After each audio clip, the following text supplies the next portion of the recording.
Bonjour à tous, bienvenue. Je suis Virginie Grousset, donc responsable communication de France Innovation.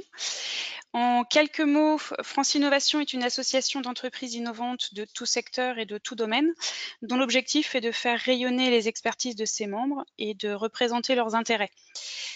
France Innovation réunit actuellement près de 130 entreprises, dont Layton, qui est représenté aujourd'hui par David Beuchlen. Bonjour. Ce webinaire intitulé Doctorant, docteur, un atout pour votre entreprise va bientôt commencer. Une toute petite parenthèse, la présentation vous sera envoyée ainsi qu'un lien pour vous permettre de visionner le replay de ce webinaire. Donc vous recevrez ça en fin de journée. Vous pouvez poser vos questions à David. Donc pour ça, vous disposez d'un module à votre disposition, donc le module de questions. N'hésitez pas à les poser au fur et à mesure de la présentation et je les relayerai à la fin de la présentation de David. David, je vous laisse la parole et je vous souhaite un bon webinaire. Merci beaucoup Virginie. Bonjour à tous. Donc, je m'appelle David Bruchelen et aujourd'hui je vais vous présenter le profil docteur et doctorant et à quel point ça peut être intéressant pour innover dans une entreprise. Donc moi je suis le directeur du recrutement scientifique au sein de Layton et le fondateur d'une start-up qui s'appelle Science Me Up qui a 3 ans et qui a aujourd'hui 3 produits. Le recrutement de profils scientifiques, l'événementiel scientifique dédié à l'écosystème de l'innovation et la formation à l'insertion professionnelle des profils scientifiques. Science Me Up est spécialisé dans la recherche de profils qui sont hautement diplômés, de Bac+5 à Bac+8, donc on va parler de titres de Master 2, d'ingénieurs, de DEA ou DESS pour les pays qui utilisent encore ces appellations, jusqu'au doctorat. Nos recruteurs en interne, ils ont tous un bagage scientifique ou technique, c'est d'anciens docteurs, d'anciens chercheurs, psychologue du travail, consultant en informatique, géologue, et on va utiliser en très grande partie les réseaux académiques pour trouver des scientifiques et les amener vers les entreprises qui cherchent à innover. Donc on va parler tout d'abord du profil du docteur, puisque c'est un titre qui a été reconnu cette année selon le RNCP. Donc aujourd'hui, avoir un doctorat dans n'importe quelle discipline, ça veut dire qu'il y a des compétences qui vont être transverses et retrouvées chez tous les docteurs. On va voir ça. On va parler du crédit d'impôt recherche, qui est une aide financière de l'État français et d'autres pays au niveau mondial, et d'un dispositif particulier au sein du crédit d'impôt recherche qui s'appelle le statut de jeune docteur, qui va permettre justement une aide à l'embauche des profils docteurs. On parlera ensuite de la convention industrielle de formation par la recherche, c'est-à-dire le dispositif CIFRE, qui permet de faire passer un doctorat à un candidat dans votre entreprise. On verra comment tout ça structure. Et enfin, comment est-ce qu'on attire, on recrute et on intègre ces profils selon notre méthodologie.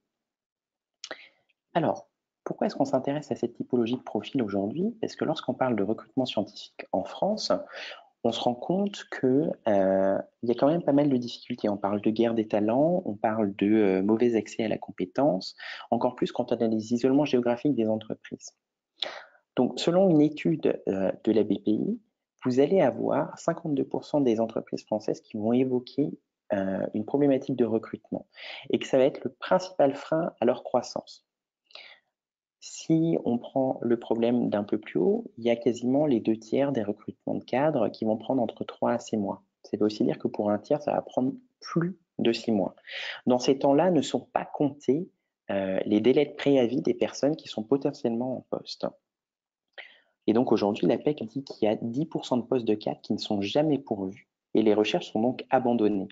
Alors on parle de 10% au niveau global, mais quand on regarde au niveau R&D, on parle plutôt de 16%.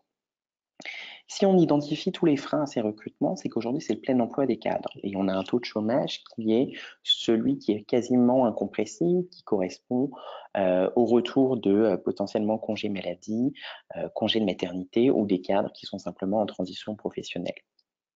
Les compétences sont mal identifiées sur les fiches de poste. On cherche parfois à remplacer quelqu'un qui s'en va en fin de carrière par un junior qui ne peut pas avoir toutes ces compétences. On a des talents qui sont malheureusement parfois indisponibles. On parle justement de compétition internationale des talents rares, parce que c'est des compétences nouvelles qui sont peu enseignées dans le pays effectivement où on est placé. Un manque de temps en interne aussi pour réaliser les recrutements, lorsqu'on a des structures qui sont soit dans des grosses campagnes de recrutement ou des petites structures où personne n'est dédié à cet exercice-là. Des mauvaises fourchettes salariales proposées par le futur employeur et donc une méconnaissance du prix du marché. Et enfin, parfois, la situation géographique de l'entreprise. Si on regarde un petit peu ce que veut dire un doctorat aujourd'hui, le doctorat, c'est le plus haut niveau de diplôme du référentiel européen, donc le référentiel de Bologne, le référentiel qu'on appelle parfois LMD pour licence, master, doctorat. C'est l'équivalent international de ce qu'on appelle le PhD. Il se base sur une expérience de recherche, la rédaction et la soutenance d'une thèse ou d'un mémoire. Il exclut donc les titres et diplômes de doctorat professionnel ou d'exercice, c'est-à-dire parler d'un doctorat de médecine, un doctorat de pharmacie, un doctorat vétérinaire ou un doctorat de dentiste, qui ne sont non liés à une activité de recherche. En France, on diplôme environ 14 000 docteurs par an. C'est un chiffre qui est plutôt stable depuis une dizaine d'années, qui n'a pas forcément vocation à augmenter ou à baisser. Et on va retrouver des doctorats dans toutes les disciplines.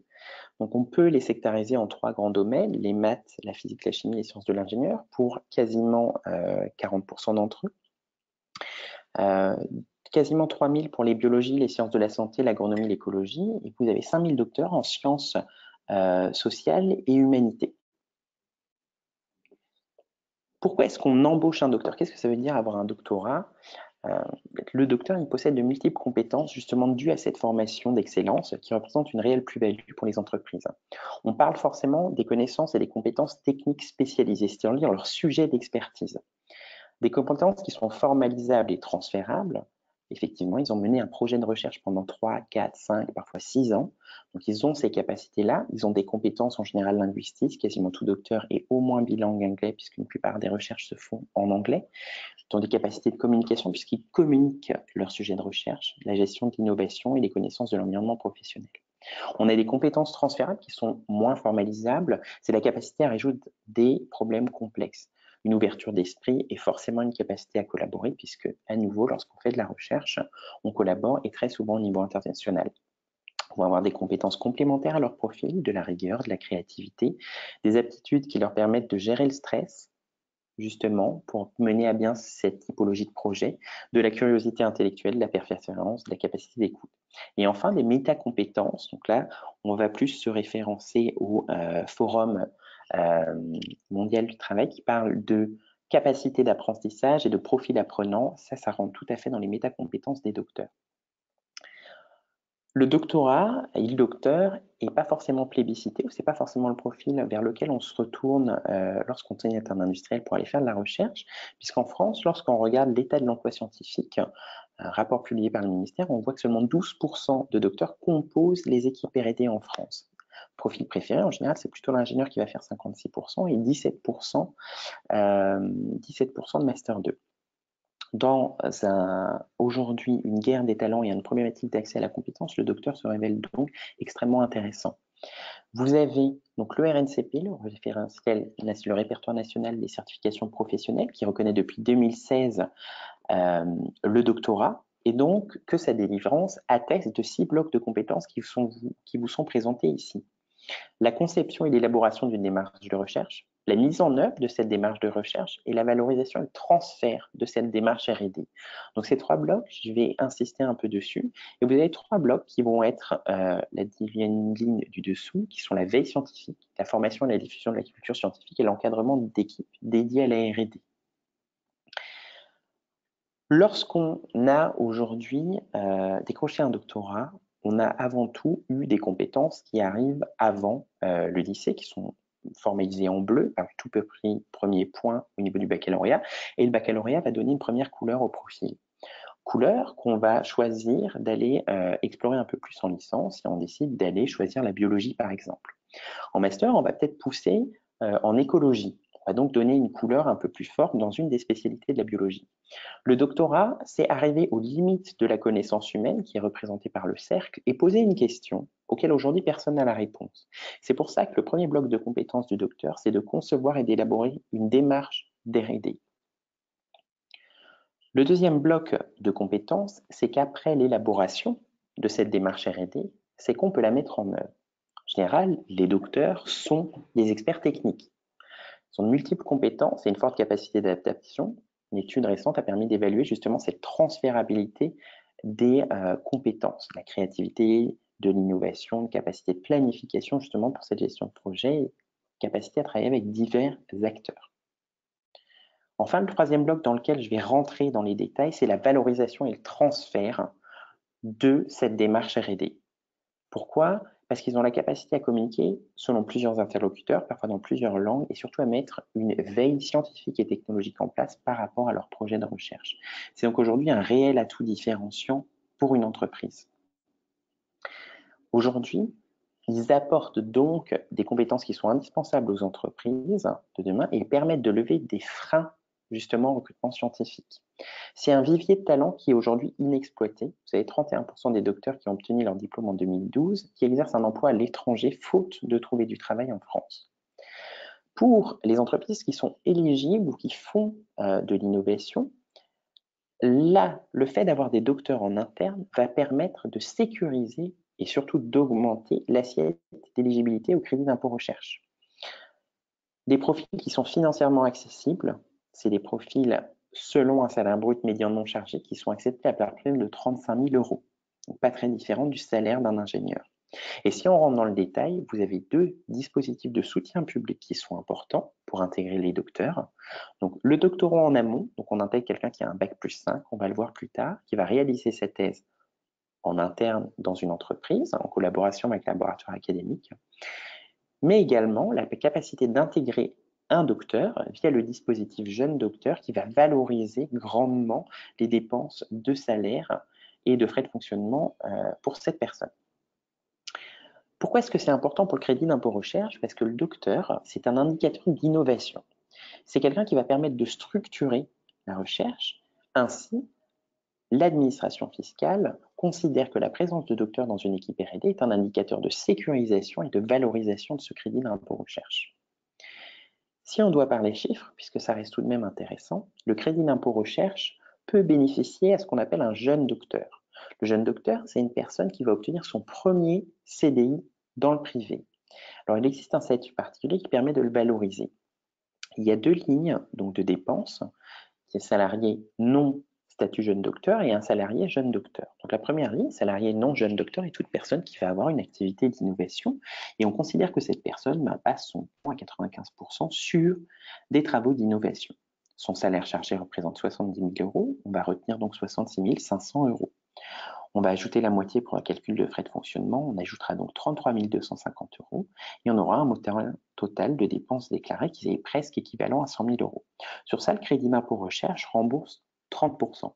Lorsqu'on se trouve dans le cas d'un jeune docteur, on va dans un premier temps multiplier par 2 le salaire retenu, on passe donc de 66 500 euros à 133, mais aussi doubler les frais de fonctionnement. Donc on passe à nouveau de 66 500 à 163 000. On va donc avoir une assiette de dépenses de 266 000 euros sur lesquelles on va récupérer 30% de crédit d'impôt recherche qui vont donc équivaloir à presque 80 000 euros. Lorsqu'on compare, on va donc récupérer un tout petit peu plus que ce qu'on a dépensé pour pouvoir avoir un jeune docteur.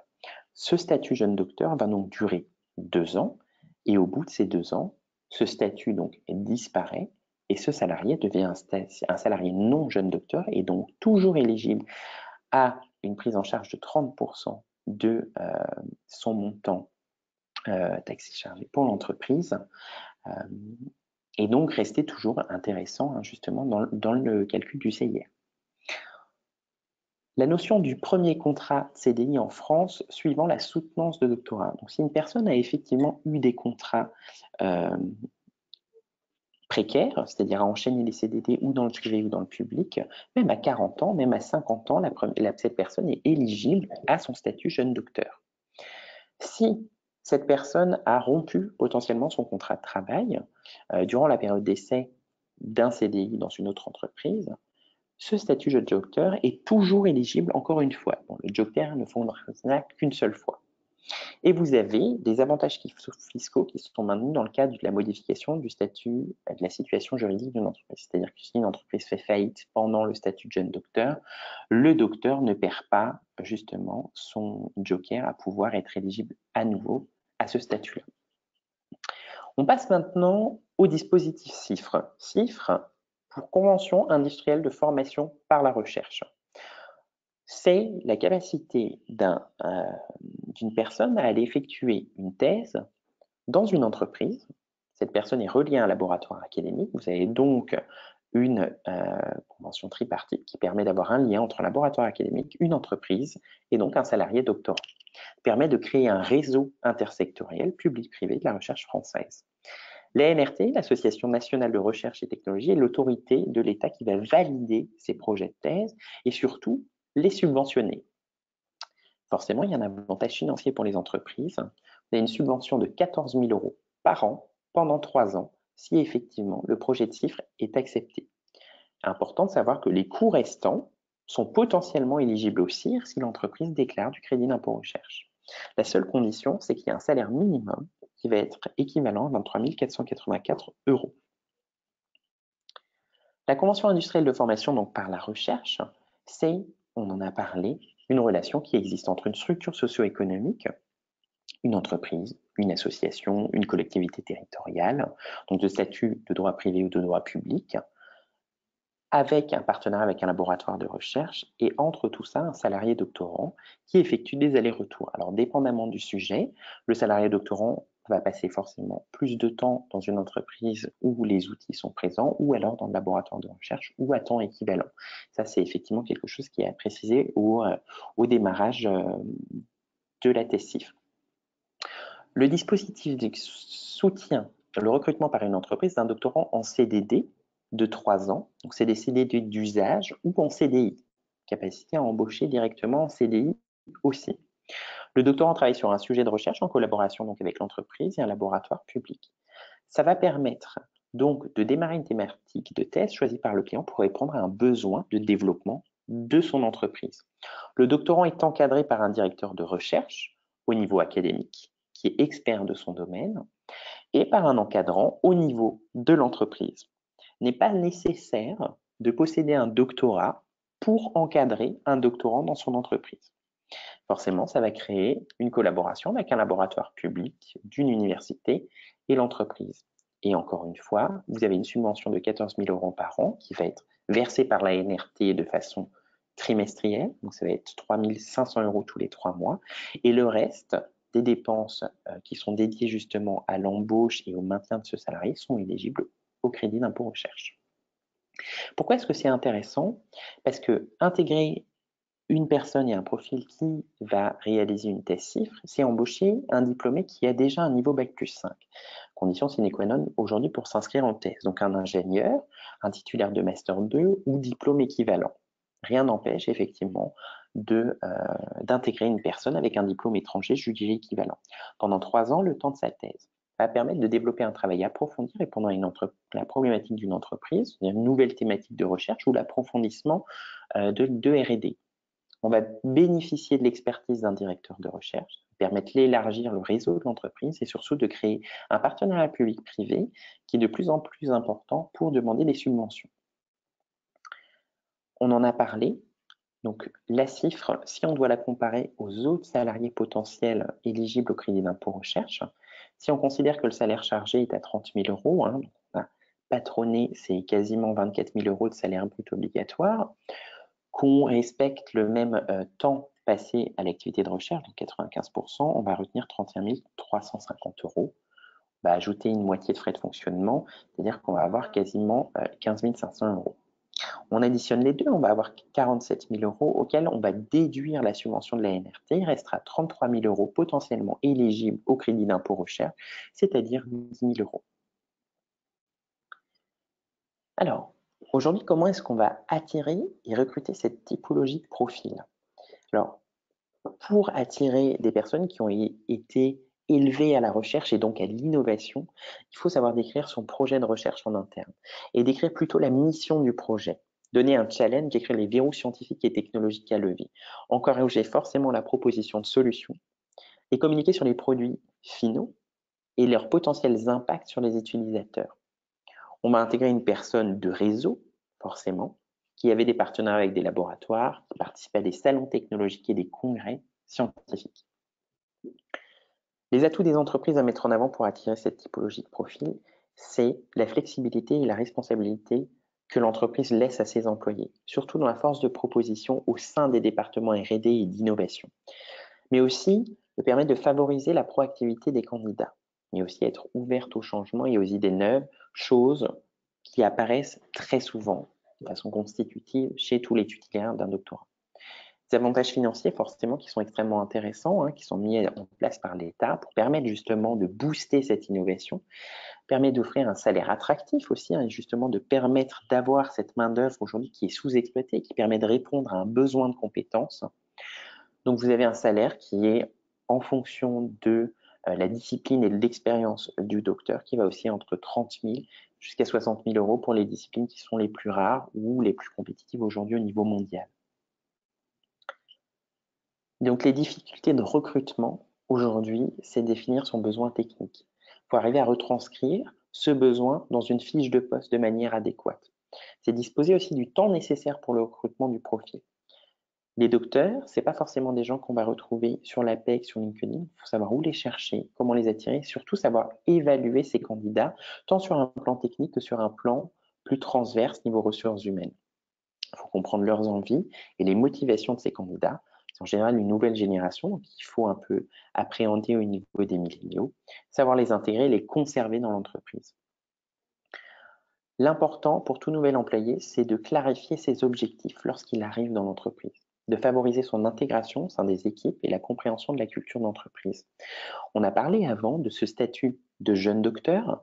Il y a donc une importance fondamentale à permettre à cette personne de s'intégrer dans une entreprise. Une grande majorité d'entre eux n'ont jamais connu le système privé, puisqu'ils sont passés par le système public, et donc il faut absolument favoriser ces comportements proactifs d'intégration, informer, questionner le nouvel employé, faire le point sur ses tâches en cours d'exécution, et donc créer un réel parcours d'intégration au sein de l'entreprise. Pour les jeunes docteurs, effectivement, il a besoin de clarifier ses attentes, et donc il a besoin d'informations par rapport au format, au délai, à la complication de chaque livrable attendu. Pour tous ceux qui travaillent avec l'académie, vous avez déjà vu que forcément la temporalité n'est pas toujours la même, et pour intégrer de nouveaux talents, il faut préciser et clarifier ces choses-là. Important, communiquer sur les difficultés ou comportements qui sont inadaptés. Ce ne sont pas toujours des profils qui ont eu l'habitude, donc justement, de travailler du côté du privé. Alors, nous, Science Me Up, entreprise qui recrute justement cette typologie de profil, ce qu'on amène aujourd'hui aux entreprises qui nous font confiance, c'est qu'on est spécialiste du recrutement scientifique et technique, Bac plus 5, Bac plus 8, dans tous les domaines techniques et scientifiques, de l'informatique aux mathématiques, à la chimie, à la biologie, mais aussi en sciences humaines, donc de l'économie à la communication, au management des processus, à la sociologie, au droit. On va aller chasser les candidats qui sont en poste ou alerte parce qu'ils sont en recherche d'emploi, que ce soit en France ou à l'international. Alors pour des postes au sein d'équipes R&D ou de services d'innovation, de direction, on recrute des responsables R&D, des CTO, des directeurs d'innovation, voire des directeurs généraux, mais aussi des personnels scientifiques qui sont dédiés à des fonctions support, c'est-à-dire des technico-commerciaux, des cadres export, en général qui ont besoin d'avoir une force technicité sur certains produits, mais aussi des responsables d'achat pour des produits techniques. La méthodologie au sein de Science Me Up, c'est de qualifier le besoin très en détail avec nos clients afin de savoir quel est le projet de recherche dirigé en interne. Très souvent, il y a des accords de confidentialité, mais ça nous permet d'aller réellement dans le détail pour pouvoir établir la fiche de poste la plus qualitative possible. À partir de là, lorsque la fiche de poste est validée avec notre client, on part en sourcing et en chasse au niveau international. Et pour chaque poste, à minima, vous retrouverez un recruteur scientifique qui sera responsable de la mission au vu de ses qualités techniques et scientifiques. Tout recruteur va avoir dans son portefeuille deux missions, des missions qui lui sont associées, et un chasseur, personne qui va dédier ses journées à faire du sourcing de candidats qui sont soit en recherche, soit en poste. La troisième étape que nous avons en interne, c'est l'évaluation, le référencement et la sélection des candidats. La capacité d'avoir des recruteurs scientifiques et techniques en interne, c'est la capacité à évaluer des candidats. C'est-à-dire que lorsqu'on reçoit 400 candidatures ou 400 profils sourcés, on ne va pas fournir 400 dossiers de candidature à notre entreprise, mais évaluer qu'il y a une réelle présélection technique et on va présenter les premiers profils sous 1 à 4 semaines. Du moment où la validation technique et niveau transverse est réalisée de notre côté, on transmet les candidatures à nos clients avec un compte-rendu détaillé mettant en avant les points forts et les points de vigilance à avoir selon une candidature. Au client de nous donner la suite à réaliser, c'est-à-dire les entretiens de sélection par les équipes, ou le fait de ne pas être intéressé par cette candidature. Ensuite, si candidat est recruté, ce candidat sera suivi tout le long de son intégration par le recruteur qui l'a contacté dès le départ au niveau de ScienceMup, des fins de pouvoir permettre à tous d'avoir la meilleure intégration possible du candidat au sein de l'entreprise. Nous avons donc un processus de recrutement complet de la qualification du besoin à l'intégration et nos méthodologies d'évaluation des compétences techniques et humaines des candidats sont issues des derniers travaux scientifiques sur le recrutement. Le pôle recrutement est structuré de sorte à ce que la directrice du pôle recrutement au sein de ScienceMup est une docteure en psychologie du travail qui a fait sa thèse justement sur des questions de recrutement. Pour une méthodologie qualitative, on exclut la clause d'exclusivité justement du cabinet de recrutement, c'est-à-dire que si vous pouvez ou vous arrivez à recruter par vous-même, on ne vous engage pas, on n'engage pas le client, ne recruter que par nous. Rapidité et disponibilité, vous avez à minima 2 personnes qui travaillent sur chacune des recherches. En général, sur les postes de direction ou de cadre export, c'est plutôt 3 personnes. Les recruteurs ScienceMup en charge de votre mission est un recruteur qui est joignable tout au moment de la mission là. C'est un recruteur qui est en lien avec votre discipline, qui va permettre aussi à ce recruteur d'avoir un suivi d'intégration autant avec le client, c'est-à-dire vous demander si effectivement tout se passe bien ou s'il y a des freins à lever, et avec le talent. ScienceMup s'engage à mettre en place ce qu'on appelle une assurance candidat, c'est-à-dire que si le candidat va rompre sa période d'essai pendant son démarrage de contrat de travail, ScienceMup relance le processus de recrutement gratuitement. Et enfin, en fonction des dispositifs d'aide et de soutien à l'innovation aujourd'hui, il y a capacité à prendre en charge soit le salaire, soit une partie des dépenses liées aux frais de contrat de ces personnes via les aides et les subventions de l'État. En tant que société d'acculturation, notre valeur ajoutée, c'est aujourd'hui notre positionnement au sein de la recherche académique et de l'innovation industrielle par 2 autres actions. La formation pour le compte d'institutionnels, mais aussi d'accompagnateurs du recrutement, les universités, Pôle emploi, l'APEC, les fédérations, mais aussi en matière de management de l'innovation et des problématiques de communication via des ateliers au sein d'entreprises au niveau des départements R&D et au niveau de profils scientifiques qui aujourd'hui cherchent à avoir une poursuite de carrière différente de ce qu'ils ont aujourd'hui. Donc on va intervenir au sein d'instituts de formation ou au sein de l'APEC par exemple pour donner une formation à la transition de carrière.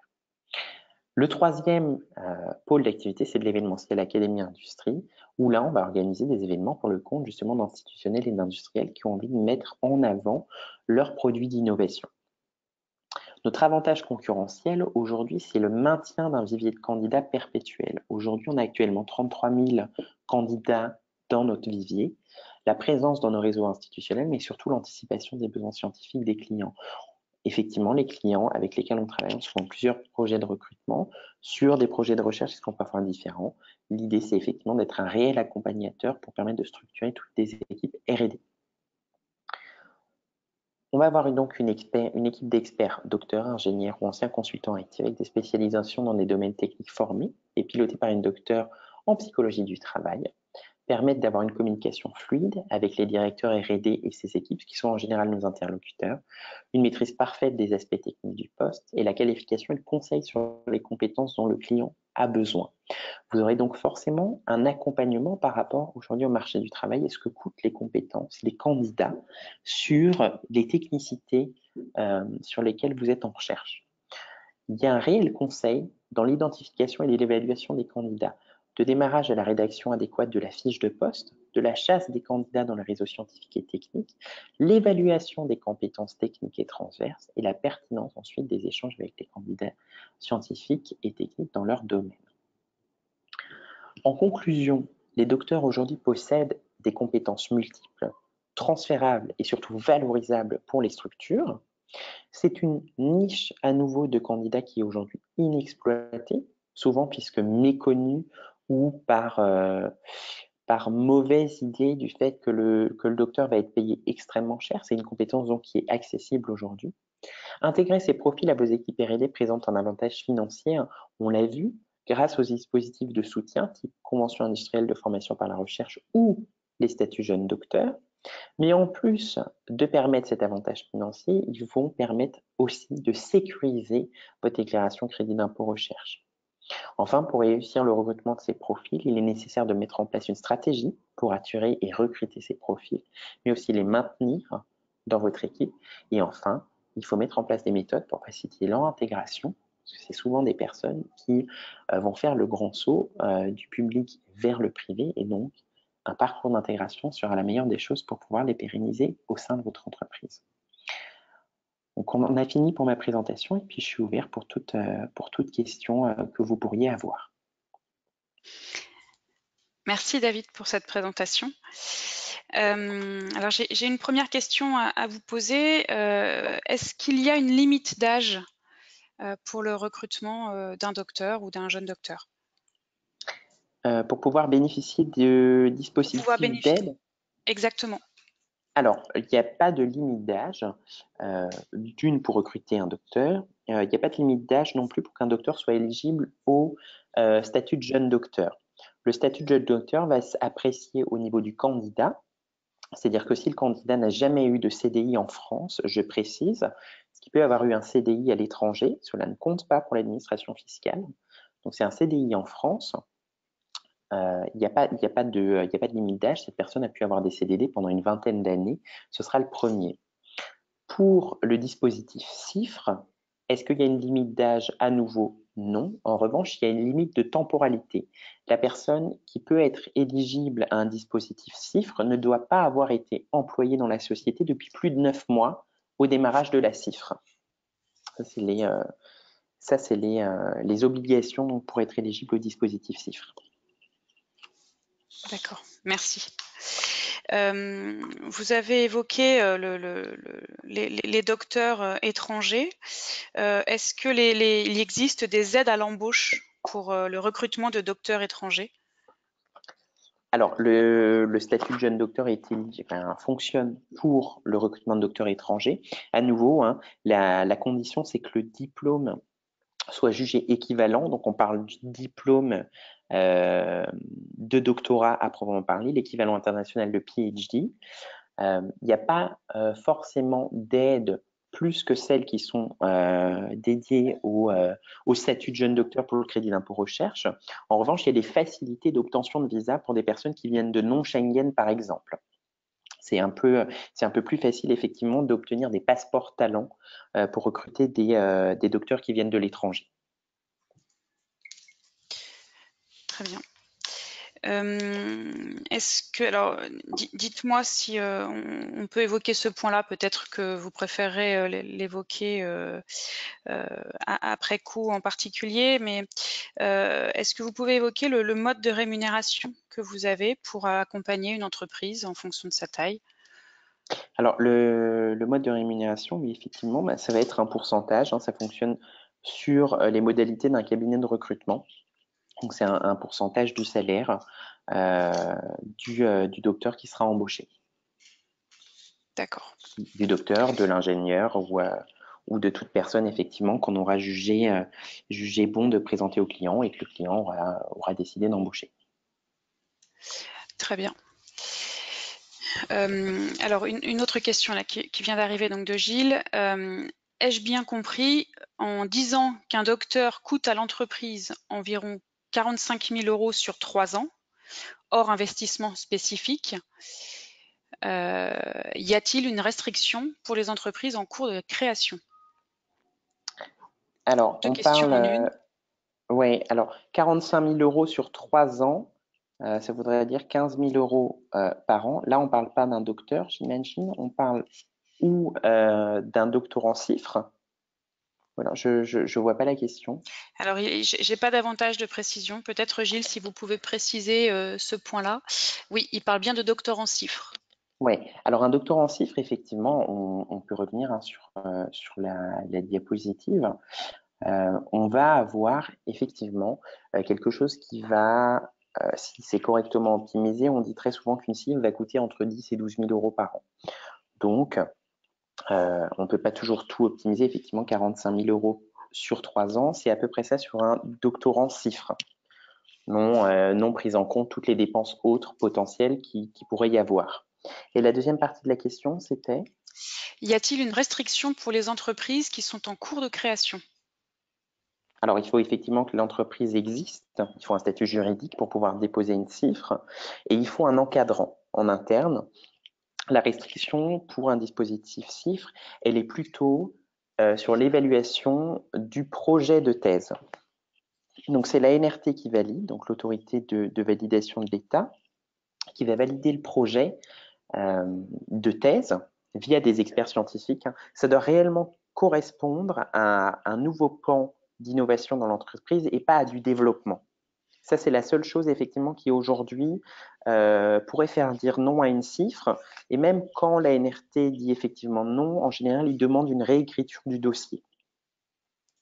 Il y a très peu de fins de non-recevoir, il y a plutôt des demandes de réécriture de dossier ou de précision des aspects de recherche un peu plus poussés que simplement du développement. Très bien. Alors, j'ai un commentaire donc en complément sur le CIFRE. Pour la CIFRE, il faut aussi compter le coût de financement du laboratoire qui, selon le cas, peut être assez élevé et souvent supérieur à 10 000 euros, mais éligible au CIR, je crois. Oui, oui, tout à fait. Alors, là, je peux parler en interne, puisqu'effectivement, on a une cifre en interne. Il y a effectivement des laboratoires qui ont demandé des prix un peu élevés, c'est-à-dire 10 000 euros, voire plus. Hein. On parle parfois même de 15 000 euros. Et vous avez des laboratoires qui vont demander des simples compensations de 2 000 euros. Là, on va plutôt se positionner en fonction du laboratoire. Plus on va aller vers des sciences exactes, fondamentales, mathématiques, physique, chimie, biologie, à des partenariats qui vont se révéler assez élevés en termes d'argent. Et lorsqu'on va plus vers des sciences sociales, on va aller vers des financements qui vont être un peu plus de l'ordre de 2 000 à 3 000 euros par an. Mais c'est effectivement un coût qu'il faut bien anticiper avec le laboratoire de recherche. Et effectivement, ce coût-là est quelque chose qui est éligible aussi. Ça fait partie des partenariats de recherche. Merci. Écoutez, s'il y a d'autres questions, je vais vous laisser quelques instants, chers participants, si vous souhaitez poser de nouvelles questions à David.